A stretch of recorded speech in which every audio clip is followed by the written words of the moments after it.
Okay, Wednesday, the 3rd of April, 2024. So, I had an office job once, experiences from being an employee. So, for the vast majority of my working life so far, I have been self employed, working from home in my own office. There was one time in spring 2016, I had a job. I commuted. I love driving, but I don't really like commuting. Traffic, queues, congestion, whatever. What could be, say, a 10-minute drive could end up being a half an hour drive because of traffic, commuting. Now, I had a job, and this job was about 100 or so kilometers away from here. So 200 kilometers every day round trip. So what's that? I don't know. 200, call it 200 miles, if anything. 200 miles a day. 100, there and back. Oof. Now, the job itself was, easy in an office, not really doing anything particularly strenuous, working with a mind, working on computers, working at a specific job in a specific tech field, let's say, in a specific industry. The details are irrelevant. It's the lifestyle which is important. Because if that job is not really what you want to do, then it's not really what you should be focusing on. Not really where you want to go in life in that particular direction. Now, I saw it as a stepping stone back in the day. If it works, then great, focus on it more and more and go in that direction in the future. But if it didn't, and I quickly realised because of my character, my ambition, whatever else, that now this isn't for me, whatever else, and I guess a bit of office politics had happened and was involved as well. I can't remember the details really. Again, 2016, whatever. But it was amazing that the time there. The driving itself was fun. Loved driving. I took different routes there, listened to a lot of podcasts at the time. I remember listening to Entrepreneur on Fire, that podcast, and Tim Ferriss a lot. So that 2 or so hour drive, an hour and a half back. So 3 hour drive was an amazing chance to learn as much as I could about business and entrepreneurship and whatever else. I was already kind of in entrepreneurship at the time, but I was kind of like, a bit of both. One foot in one door, one foot in the other door. So it's like I'm in entrepreneurship, trying to do my own thing, my own e-commerce site, but at the same time, I'm in the job. And it's like, we'll just see what happens. And well, neither of them particularly worked, but I kept going on this way. Because in the end, my contract wasn't renewed with this one. So they didn't continue work with me, and then they just let the contract expire. Fair enough. So you have to juggle a lot of priorities and people. You've got to be careful. It's stepping on eggshells, basically. Got to be careful what you say to who and how you say it diplomatically, and other corporate booby traps to say. Not traps per se, but little quagmires you could get into. Because I remember one time, someone sent me an email with certain information, but I was on their computer logged into their thing. They asked me to do this, and they were next to me, and I typed my email address in, my corporate email, and then they sent it to me. But I got the wrong email address, and it sent it to another person by a similar name, and he got it instead. And I didn't find out until 12 hours later, or 24 hours, I can't remember, when I came in for the next shift. And then he mainly got the blame for it, but also I got into a bit of trouble, a little bit of light trouble, whatever. And I remember one time also, the guy in charge of my team, we were talking about some tech issue, and he said how bad it would be. And I said, oh, bad, yeah, bad for the company's reputation, yeah. And then he said, no, it'd be bad because I'd lose my job. And I nearly laughed in his face. Whoa. I can vaguely remember the scenario, but I can't remember his name at all. And I nearly laughed. I suddenly went from like no chance of laughing to like really high suddenly, then just dropped back down. Whoa, whoa. Nearly laughed in his face. I was thinking even back then, a job, you can get another job. You can get always something else out there. Job, basically, there's always something else out there. There's always ways, always alternatives. So I remember that, and we got a little short break as well. That wasn't too fancy. And I remember also there was a little tuck shop, a little sweet table that sold sweets and candies, whatever else. And we had to pay for those things. And I'm thinking, that's very interesting, because I noticed upstairs where other more senior roles were stationed, they didn't have that. And I thought, because I remember seeing it vaguely, and I also saw the map of the blueprints of the layout of the office. I remember thinking, that's interesting. Why is it only here? And why is it paid for? Why not free? I mean, like, any reason why or why not. But like, I wonder why. Just thinking, like, what's the thought process? And I always kept going to the fact that it's subsidised. They would pay us the wages, then some people would go and buy sweets and candy, and then that would help subsidise the cost of our roles. I'm like, okay, fine. So little cheeky, not a problem. I never really bothered. Sweet stuff, never particularly bothered. But I noticed, like, okay, that's interesting, whatever. And I'm never fond of that, because it just seems seems underhanded. It's like, we like you, but, here's some stuff, but you have to pay for it.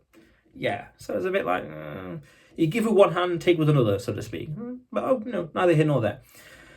And I remember the hours as well, because there were 24-hour shifts, and 2 weeks on one shift, 1 week on the midnight shift, and 2 weeks on another shift. And probably the best one was probably the evening shift, because you'd be there around 3 p.m, leave around 11 p.m, and that was okay, because I'm driving, so that was a nice distance to go, a nice time, because it's not too early in the morning, and get home around midnight where less traffic. Again, I like driving, but not commuting, so if there's less traffic or no traffic, perfect. It's just nice. And again, in that time, learning a lot, podcasts, whatever else, and using my time wisely. And at the same time, learning all kinds of things in the world, entrepreneurship, and always learning, because I did not want to be stagnant in that role. And I did see ways of progressing, because it was not a dead-end job. Not a dead-end job. There were ways, there were techniques and methods, but it was just a case of, do I really want this? Yes, no, maybe. Let's see what happens. Because I was on a 2 or 3 month contract at the time. And initially, before it started, I was like, yes, they will renew me. Yes, it's going to be good. It's going to be great. But then, I don't know, over time, I couldn't tell you, 2-3 weeks in, I really can't remember. Something like that. It just, the enthusiasm was really lost and sapped out of me. And it's like, okay, whatever. I know what to do. I've got a good grasp of, I know the ropes. I know what's happening, but do I really bother with this? Am I particularly fascinated? Not really. If I had no other choices, or if I really loved the job, by all means, yes, continue with it. But I had other ideas, I had other plans. I remember learning at the time about entrepreneurship. And there was this nice little quote that I remember citing a lot. Well, I worked for 40 hours a week for 40 years. Because of inflation, your savings are worth 40% less when you go to retire. And having a job, I felt back then, was not a really good strategical move, because your income is really limited to what other people are willing, your boss is willing to pay you. At least with entrepreneurship, you've got multiple bosses, your clients, and you raise the rates, and some clients will renew, some clients will leave, but other clients will come along. That's another conversation. So you're really limiting yourself, and maybe if I was living around the corner, down the road, 5-10 minute walk, then probably I would have kept at it, and probably also done overtime, because quite interestingly, they paid overtime, which is always nice. Don't get me wrong, but my issue is, and I noticed this quite quickly, that if you're incentivizing people to stay, and yet the computers are still staying the same, number of computers are the same, and you've got more people staying over their shift or beyond their shift, then that means that you're getting less bang for your buck by those people being there. For example, if it's my shift, but you've got the computer, then, I can't be as productive as I could be because you're using the computer, not me. For example, it's opportunity cost for the business. No doubt, if they dug deeply, they would have known this. Management would have realised this. It's just maths. It's just economics. But it's a question of, is it worth the hassle? Yes, no, maybe. You lose a few quid here and there, probably, but no great disaster. So that was interesting. Another thing I remember also was the management. Management was oddly absent, oddly distant. I remember thinking at the time, like, why doesn't the boss, so to speak, get in the trenches with us and do some of the work with us, do some of the work that we're doing at the time? I think a bit of solidarity. But I realised years later that actually it was good, and that's the proper role of management, where they're doing more important stuff, the higher value things like decision making, strategical vision, or strategical actions, and other people are doing the getting their hands dirty, so to speak. That. So it was actually quite, generally I was a bit wrong about that. And it's important that management are focusing on higher value things, I remember. But at the same time, I remember two or so managers, and they looked rough in their eyes. In their eyes, they just looked worn out and ground down over, let's say at the time it would have been, let's say 16 odd years, 10 odd years of doing that work. And I remember the boss. I remember my boss, and I remember like a colleague boss of his, a boss of my department and another boss of another department. I remember one time they were talking or they were working on something together. I remember seeing the other boss's department. He was like right here. I sat down. He was looking at the screen like over here. I remember in his eyes, just looked rough and not tired, exhausted, but just worn down. And I don't know. Again, 2016. I can't remember the details, but I remember him looking at the screen and probably he probably, because I might have said something. And I remember thinking, what he probably did was after he left my desk and went down to like the stairwell over there, he probably said something. Oh, who is that guy? Blah blah blah. Me. And he said, right, I don't like him or whatever. I can imagine. I just felt it at the time. I can't give the details, but I remember. I also remember one time in one shift. It was time for me to leave in the morning after a night shift. And there was a little gathering, I can't remember, and my team leader had a few other people, and I walked past him and looked a bit, what's the word? Like, he looked a bit indifferent towards me, so to speak. Obviously, I must have said something that he didn't like. Again, the details are lost on me. If anything, it'll be more like why settle for doing this job? Why not to go for something bigger and better? I remember talking with another guy there. We can do better than this. We can do better. Why settle for this? Be better in life. And it could be anything. Maybe just didn't like people rocking the boat. Maybe they didn't like people who were pursuing their own dreams that they themselves didn't pursue or gave up on years ago. Couldn't tell you. But yeah, I noticed a little bit of animosity. I want to say, not necessarily, but. A bit of tension, again, years ago. And I remember thinking that there were two teams in the same department, and I was on this team and another team over here doing another project. And when our project was coming to an end, some of the team members moved to the other project over here. And then I realised that either one of three things are going to happen, two or three.